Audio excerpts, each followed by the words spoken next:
Expert চ্যানেলের পক্ষ থেকে আপনাদের সবাইকে স্বাগত। আমি আজকে একটি নতুন ভিডিও নিয়ে আসছি। এখানে আলোচনা করব বিল্ডিং এর সাইজ ঢালাইয়ের ক্ষেত্রে যে সমস্ত করণীয়।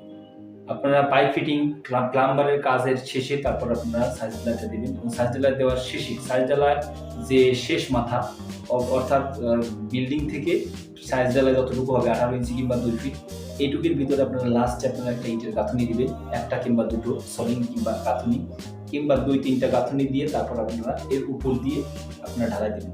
ঢালাই দেওয়ার সময় অবশ্যই খেয়াল রাখবেন যে গাঁথুনির উপরে যেন এই ঢালাইটা ওঠে। গাঁথুনিটা 3 ইঞ্চি কম রাখবেন এবং এই সাইজ ঢালাইটা 3 ইঞ্চি হবে এবং গাঁথুনির শেষে একটা সাইড মারবেন ধরতাম দিয়ে তারপর আপনারা ঢালাই দেবেন। তাহলে এই গাঁথুনির ঢালাইটা দিলে অবশ্যই গাঁথুনি দিয়ে ঢালাইতে এই সাইজ ঢালাইটা অনেকদিন টেকসই হবে, তা না হলে মাটি বের হয়ে এই সাইজ ঢালাইটা বেরো থাকবে না, নিচ থেকে মাটি চলে যাবে। মাটি চলে গেলে আপনার সাইজ ঢালাইটা একটা সময় পাটাটা ফেটে যাবে।